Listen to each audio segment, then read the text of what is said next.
Okay, I first published this video on my electric car channel, and was suggested I put it on this channel. Of course, it's got a little bit wider viewership, and it might be interesting to people that are considering electric cars. 2018, I bought a Chevy Bolt. I'm trading that Chevy Bolt now in on a Tesla.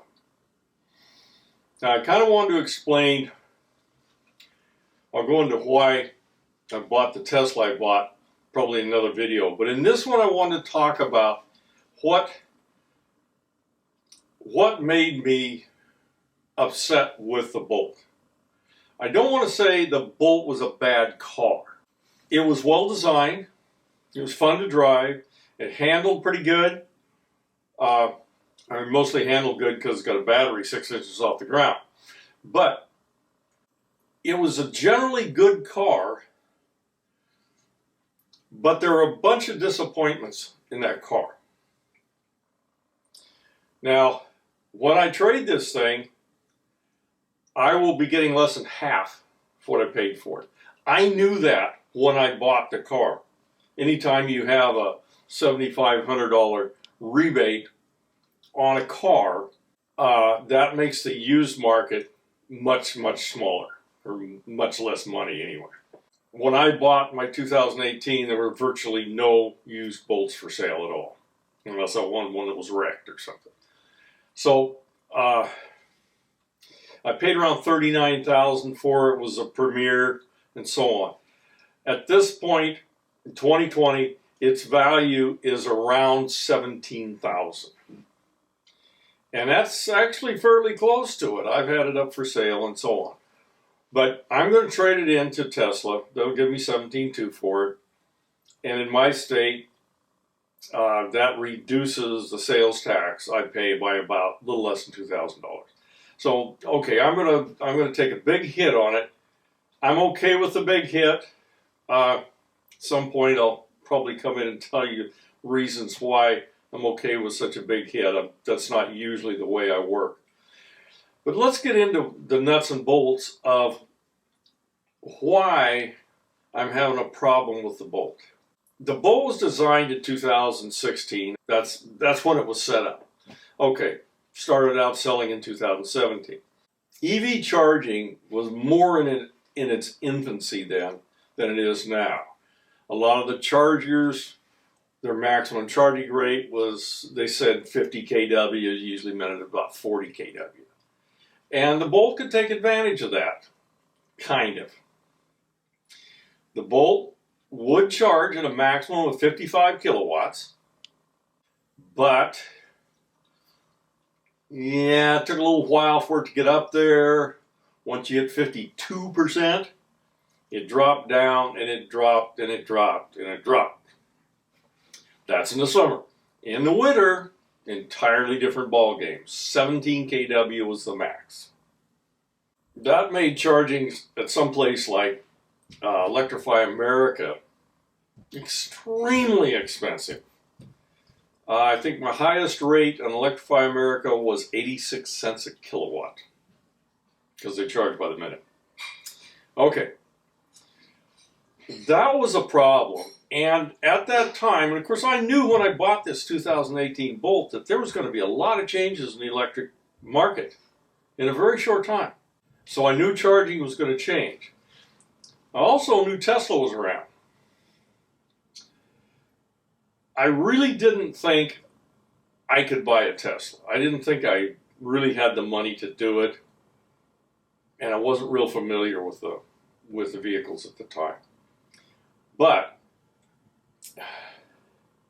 I picked up the Bolt. I thought it was probably going to be maybe my last car.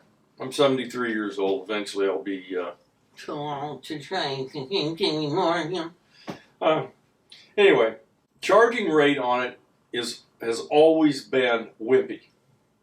You know, where Tesla, at this point, Tesla can charge, we'll say effectively 200 kilowatts up to about 50% charge, and the Bolt charges at 50 to 55 if you're lucky in the summertime. I'll reference a couple of videos I did about my fight with General Motors to get it to charge faster in the wintertime. That was another gripe of mine. That's 17 kW. In order to get that changed to where it would charge at about 40 kW, I had to literally beat on the Chevrolet dealer with a club. They did not want to do it. They were not interested in doing it. This is a typical legacy car manufacturer. When it's out the door, they want to sell you a new one. They don't want to fix it. They don't want to do nothing to it. Okay, just my opinion. Okay, the next one, charge rate, not so good. Didn't keep up. Wasn't a lot of places to charge it. That's better now. Better places to charge now.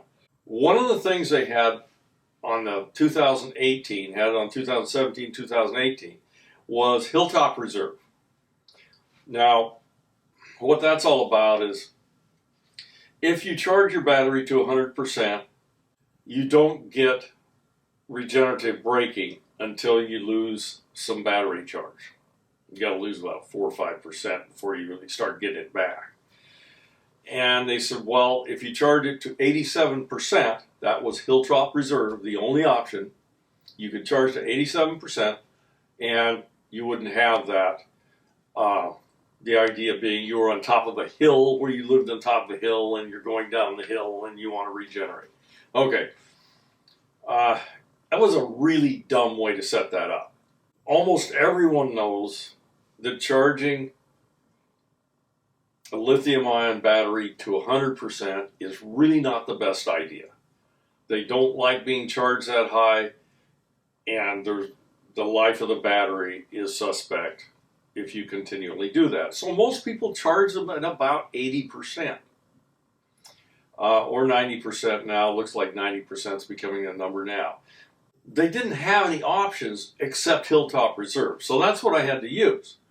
Well, 2019, they come up with a little tricky thing that you could pick what level you want. You could do 80% and 70% and so on like that.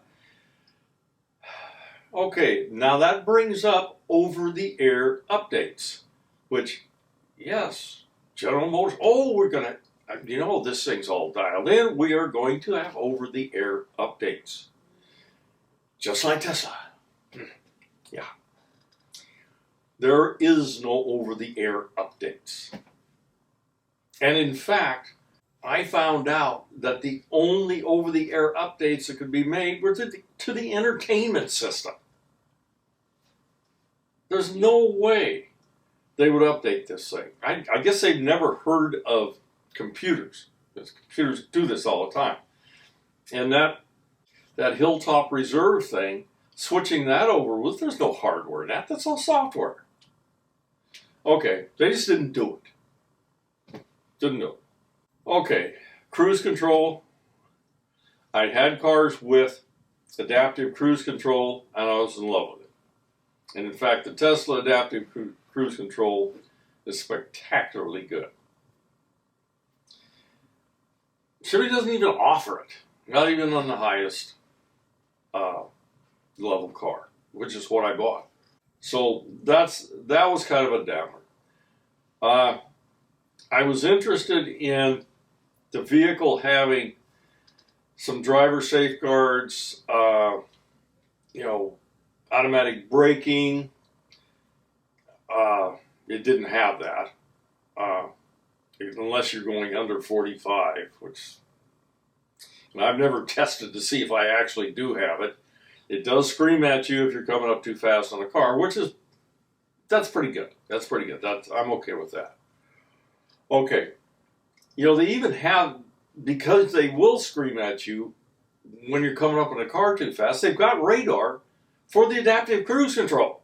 They just don't have adaptive cruise control. They have all the sensors for it, they just don't have it. Okay. Another thing that was kind of a disappointment. I should mention a little bit about battery size and range. Okay, I knew what the range was on that car when I bought it, It wasn't as much as I wanted. It was what I thought I could afford to buy. And I had some high hopes that there would be something like Tesla does occasionally. They will bump up their existing cars in the range without any increase in the size of the battery through software. That never happened, of course. Over the air updates, right? Not going to happen. The range was about what I expected it to be. It's in the summer, no heating or cooling. That 238 is pretty close. In the winter, of course, it drops below, mostly below 200, which effectively means if you're taking a trip, you are going to have to charge that car, unless it's really cold or really hot, which is going to be worse. You're going to have to charge that car between 100 and 130 miles between charges. And then, of course, it's going to be about an hour to charge it. A little disappointing there, but I kind of knew that was coming. And when I was talking about over-the-air updates, this just brought up something that just happened recently. They recalled the Chevy Bolt for battery fires. Okay, everybody has battery fires. I don't care who you are, you have battery fires. It's starting to light fires underneath the back seat, which is actually in the battery compartment, but it's underneath the back seat. And they've told everybody to go to Hilltop Reserve or go to 80% on 2019, 2020. You can drop it down that way. And they have also said that the dealers will set the cars so that they won't go above, I think, 90% charge. And they're going to recall the cars to do that. Guess what? An over-the-air update would have done that.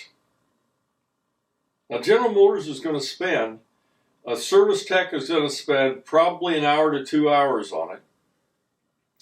The administration costs are going to be incredibly high because they've got to track every one of these dang cars until they get that stupid thing in there. And if they had done over-the-air updates, they'd had the guts to do over-the-air updates. They'd have done it with an over-the-air update. It would have cost them hardly anything. Now, we haven't fixed the battery in those things yet. That's, my opinion is they're going to have to replace the battery packs. So, but anyway, that's another another video. It's got lots of cameras. If you get the Premier, yeah, it's got 4 cameras around the outside, and you can get a view of everything around you. And I thought that was really cool, except it really wasn't that useful. Like, oh, you can see everything around you and stuff. Well, the rear camera's really good.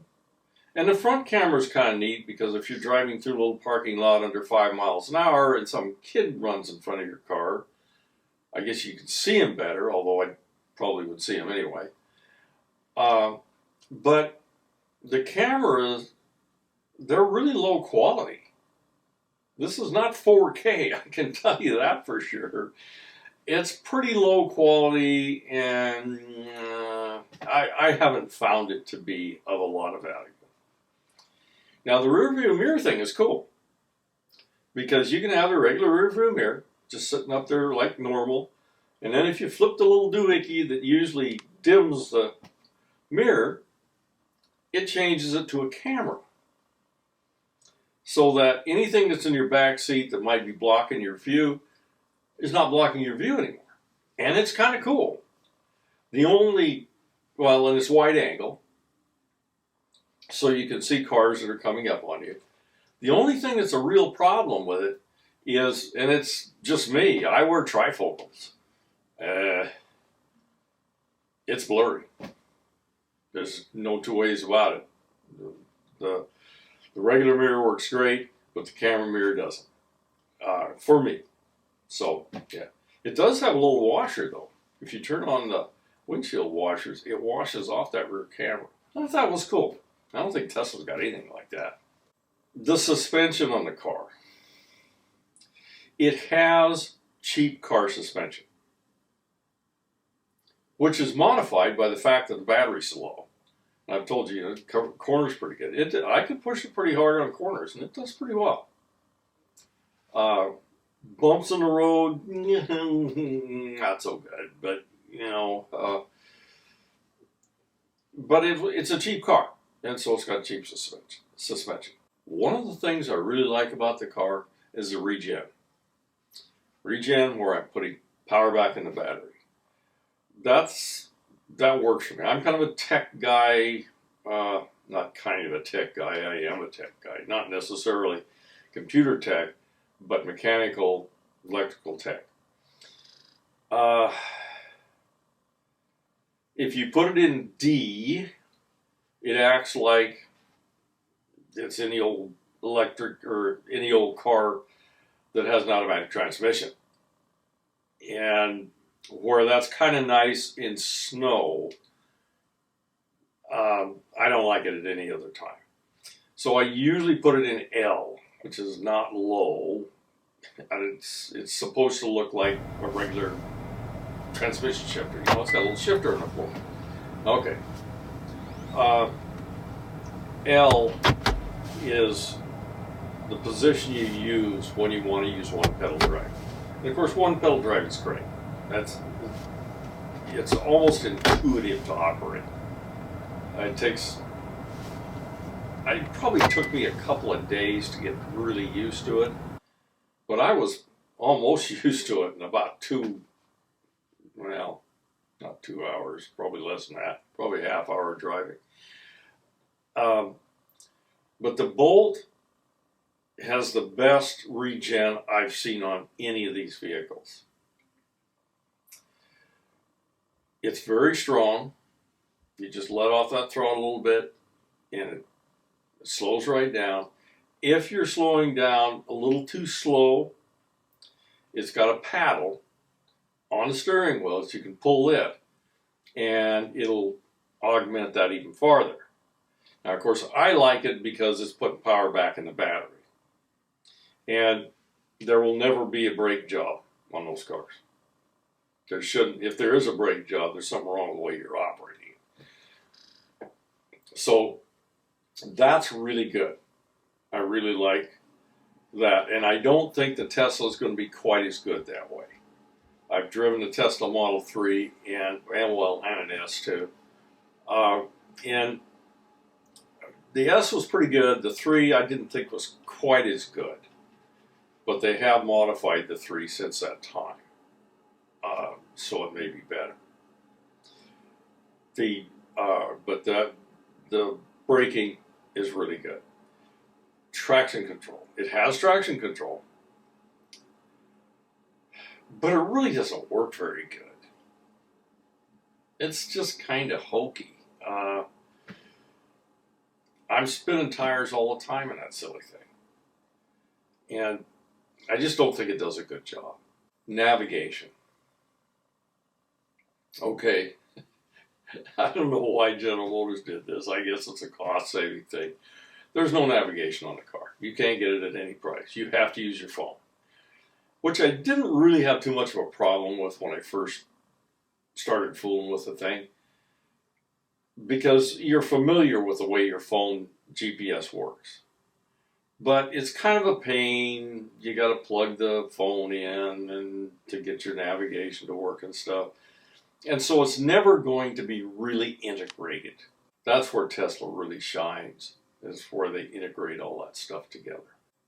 One other thing, well, still got a couple of things to go. The Bolt it's got a lot of space in that thing. I have not tried it, but I think I could put a washing machine in the back of that thing. I don't really want to try that, but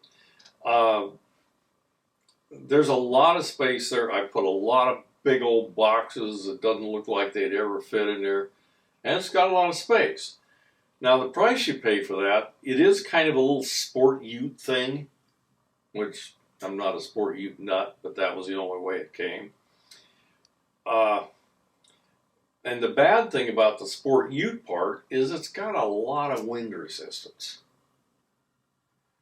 It's like 0.32, and the Tesla is around 0.23, which is actually a really big difference. And they slip through the air at higher speeds much better. There's a couple more things. Full self-driving, autopilot. There's nobody got anywhere close to Tesla on this.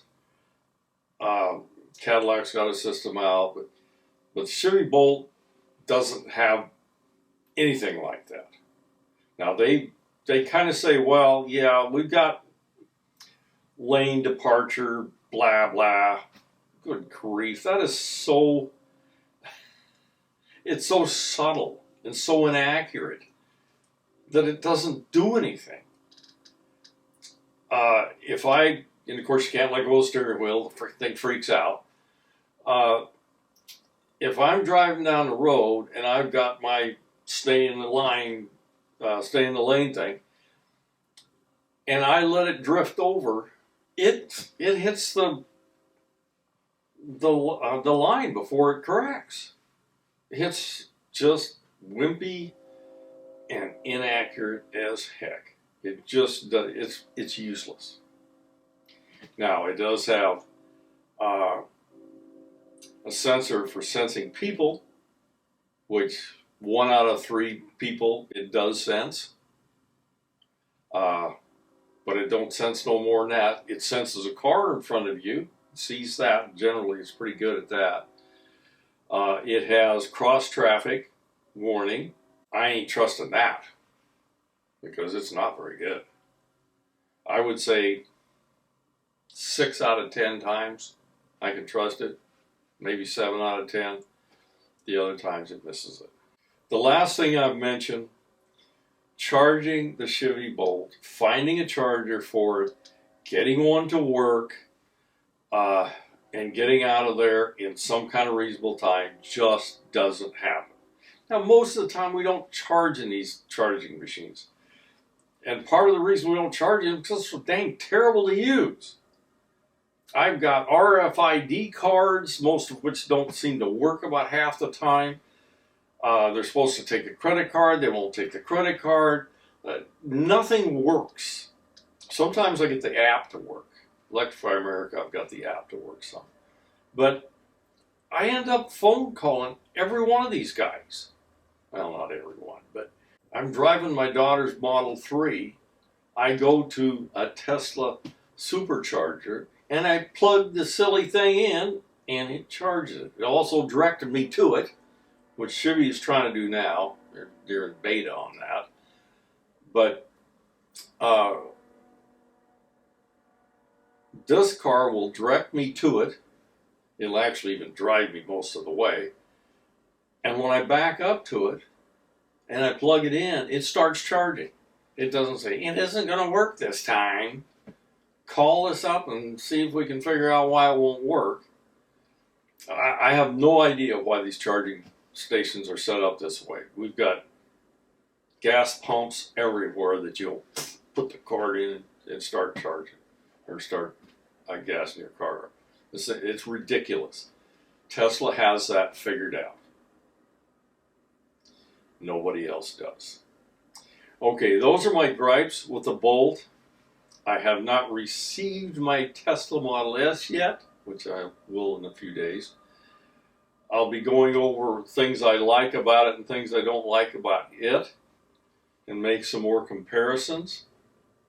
I'm not going to be able to compare the Bolt because I am trading it in on the Tesla. Anyway, that's it on this one.